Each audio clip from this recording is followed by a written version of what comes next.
बीएचएल में बिकवाली की रणनीति 132 तक के लेवल्स की अप्रोच करने की रणनीति आईएफएल की यहां पर। वक्त तो चला एक छोटे से ब्रेक का। ब्रेक के बाद फोकस करेंगे आज के फोकस स्टॉक हमारे जुबिलेंट फूड वर्क्स पे, और इस कंपनी के सीईओ मिस्टर अजय कौल जुड़ेंगे हमारे साथ इस छोटे से ब्रेक के बाद।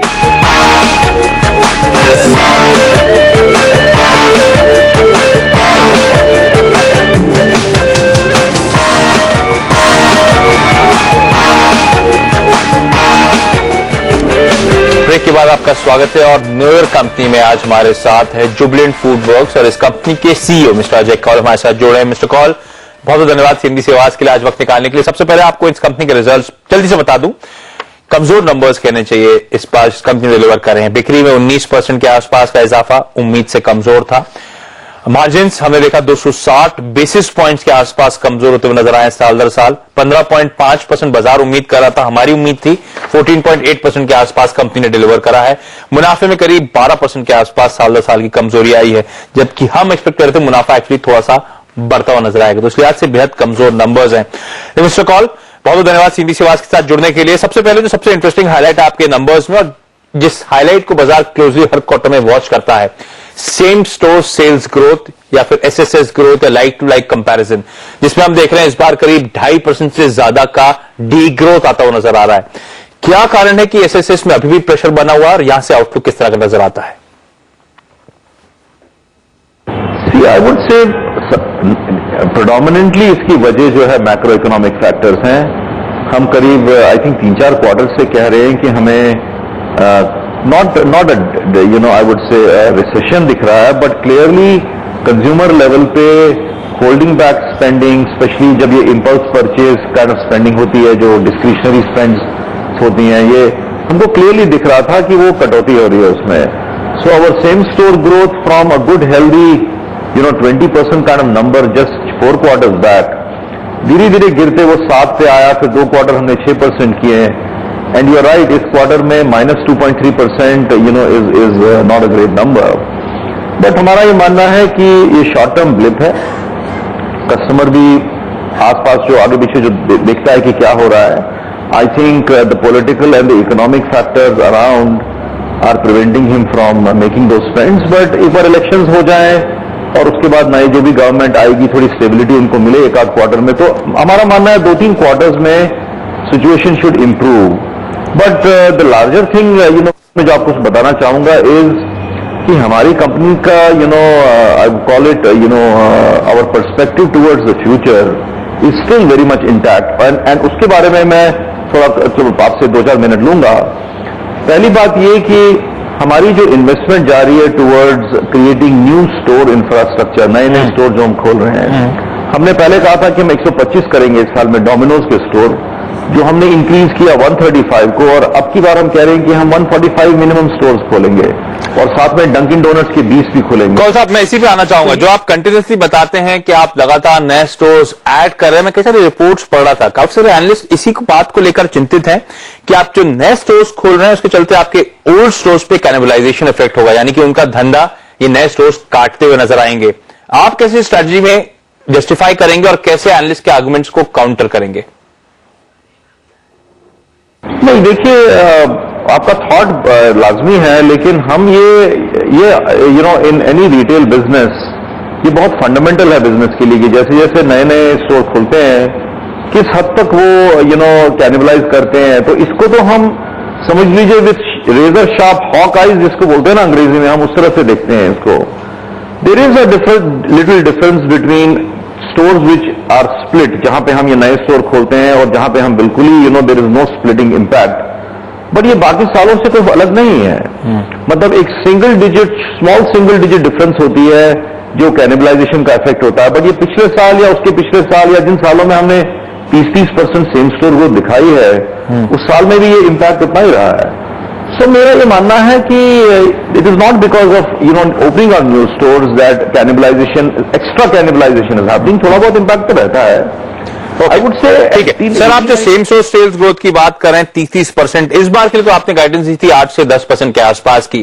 जब हमारे साथ Q3 नंबर्स आ गए हैं जहां पर डी ग्रोथ दिख रही है 2.5% के आसपास की, क्या उस गाइडेंस को आप रिविजिट करना चाहेंगे?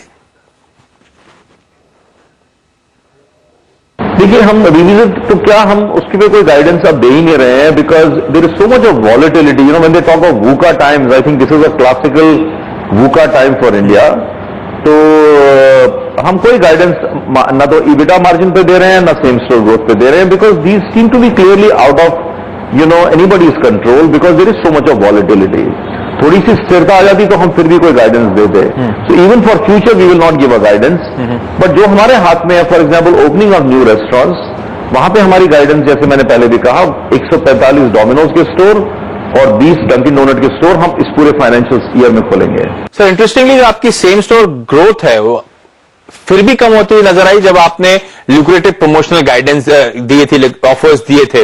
क्या आप वो ऑफर्स को अब भी कंटिन्यू करते हुए नजर आएंगे या फिर उन प्रमोशनल ऑफर्स में हम आने वाले दिनों में कुछ कटौती देखेंगे? बहुत सवाल इसीलिए भी जोड़ रहा हूं मैं क्योंकि मार्जिन्स में स्पेसिफिकली शायद इसी की वजह से 250 बेसिस पॉइंट के आसपास की कमी भी आई थी और उससे डिमांड ट्रिकल इन नहीं हुई है. मैं कटौती की बात नहीं करूंगा. हमारे देखिए इस दौरान promotional advertising, call it through the online medium, हमारे ऑफर्स काफी आएंगे. बट कंपनी का हमेशा ये उद्देश्य रहता है कि we get the maximum return on investment of whatever we do. I must tell you one thing, जैसे हमारी 1-on-1 वेडनेसडे का हमने एक प्रमोशन चलाई थी फॉर 3 or 4 months, वो हमने फिर नवंबर में बंद की, बिकॉज हमने एक बड़ा innovative fresh pan pizza launch किया था नवंबर में, which has done very well. So इसी तरह से a judicious mix of innovation, new product launches and some promotional activities which we'll keep doing, but in a judicious fashion that our margins and our EBITDA doesn't get eroded too much. Having said that, हमारा focus on online medium बहुत ज्यादा रहेगा. आपको शायद मालूम हो, हमारी करीब 18%, 19% आज की तारीख में all deliveries that we do, the bookings happen through an online medium, so which is quite substantial. And उसमें से भी करीब 15% आज मोबाइल के थ्रू आना शुरू हो गया है. So that is the new generation, the way the youth today are ordering Domino's pizza. We are going to put a lot of money on that medium because one, it gives better return on investment. उसमें खर्चे थोड़े कम होते हैं, and the target marketing is that much easier. And we believe that in future we are going to make more and more investments and we'll allocate more and more money to the online medium so that we are able to, at a fairly good ROI, get better return on our buck. Okay. तो management का मानना जो same store sales की D growth इस quarter में देखने को मिल रही है, डिस्क्रिशनरी स्पेंड्स में जो कमी आ रही है स्लोडाउन के चलते, उसका इंपैक्ट है. अगले 2 से 3 क्वार्टर्स में शायद इस स्पेस में सिचुएशन इंप्रूव होती हुई नजर आए. फ्यूचर को लेकर मैनेजमेंट कॉन्फिडेंट है, इसलिए केपेक्स कंटिन्यू करते हुए नजर आएंगे. जो प्रमोशंस थे एग्रेसिवली कर रही थी उसमें शायद अब जुडिशियसली प्रमोशंस होंगे, यानी कि सोच समझकर अब वहां पे खर्च किया जाएगा. लेकिन रिजल्ट्स क्योंकि कमजोर थे, स्टॉक करीब 3.5% के आसपास की कमजोरी के साथ इस समय ट्रेड करता हुआ. वक्त तो चला एक छोटे से ब्रेक का. ब्रेक के बाद भी जुबिलेंट फूडवर्क्स के सीईओ अजय कौल से बातचीत जारी रखेंगे. कोशिश करेंगे जाने की कि जब डिस्क्रिशनरी स्पेंड में कटौती हो रही है, हालात कमजोर है, तो किस तरह से कॉम्पिटिटिव इंटेंसिटी स्पेस में बढ़ रही है और साथ साथ आगे किस तरह की ग्रोथ ये कंपनी का मैनेजमेंट एक्सपेक्ट करता है.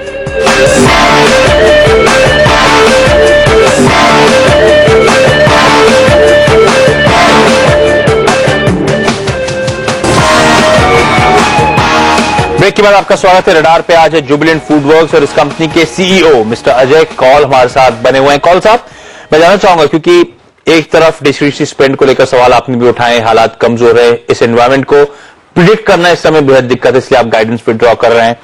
दूसरी तरफ आपने बताया कि यूथ्स भी अट्रैक्ट हो रहे हैं, आप ऑनलाइन प्लेटफॉर्म के थ्रू अपने आप प्रमोशन करते हुए नजर आ रहे हैं. इसी यूथ ब्रिगेड को काफी अनचेंज जो आई है इंडिया में वो भी टारगेट करने की कोशिश कर रही है. मिसाल के तौर पे KFC हुआ, मैकडॉनल्ड्स हुआ, ये सब इसी स्पेस में उसी लिमिटेड जेंट्री को अट्रैक्ट करने की कोशिश कर रहे हैं. अब जब नए नए प्लेयर्स स्पेस में एंटर हो रहे हैं, क्या स्पेस में कॉम्पिटिटिव इंटेंसिटी खासी बढ़ती हुई नजर आ रही है, गिवन की डिमांड भी कमजोर हो रही है और क्षेत्र में नए प्लेयर्स आ रहे हैं?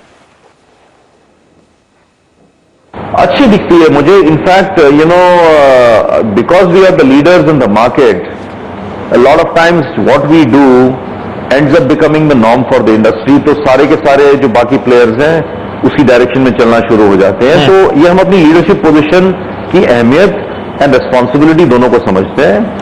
That's why we do not want to bring practices into the market which then start dragging the whole market in a certain direction. We have a lot of respect for the brands which you just mentioned. अच्छी companies हैं, अच्छा काम कर रहे हैं. But अगर आप life cycle stage देखें पूरी इस कैटेगरी का, क्विक सर्विस रेस्टोरेंट या organised multinational food service brands, I think बहुत अर्ली स्टेज में है. अभी ये this last few months which have been a bit showing a downward trend, but otherwise at an aggregate level इस पूरी industry को आगे बढ़ना है, हमें पूरा मिलके कैटेगरीज को बढ़ाना है, फ्रीक्वेंसी ऑफ कंजम्पशन बढ़ानी है, पेनिट्रेशंस बढ़ानी है। तो एनहांस्ड एक्टिविटी तो मैं मानता हूं बहुत अच्छी चीज है, बिकॉज इससे नए नए लोग, नए नए कंज्यूमर्स, नए नए segments will start consuming these categories. Call साहब, क्योंकि समय की बहुत ज्यादा कमी है, मैं एक लास्ट सवाल लेना चाहूंगा आपसे। FY14 तो अब लग रहा है कमजोर है, आप खुद भी कह रहे हैं 2-3 क्वार्टर्स और दबाव देखने को मिल सकता है। क्या FY15 FY14 से बेहतर हो सकता है? एटलीस्ट इतना कॉन्फिडेंस है आपको इस समय? देखो, मैं गाइडेंस बिल्कुल भी अगले साल की नहीं देना चाहूंगा, because we have had lot of surprises.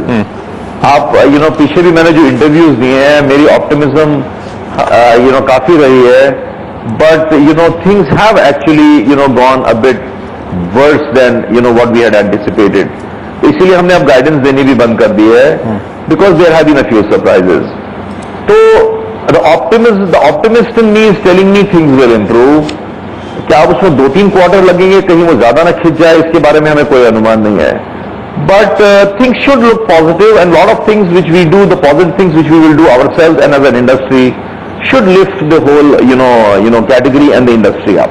चलिए कॉल साहब, मुश्किल है इस वक्त सही में एनवायरमेंट को प्रेडिक्ट करना, लेकिन बहुत बहुत धन्यवाद सिंधी सेवाज के लिए आज वक्त निकालने के लिए और अपने तिमाही रिजल्ट्स पे हमसे बातचीत करने के लिए।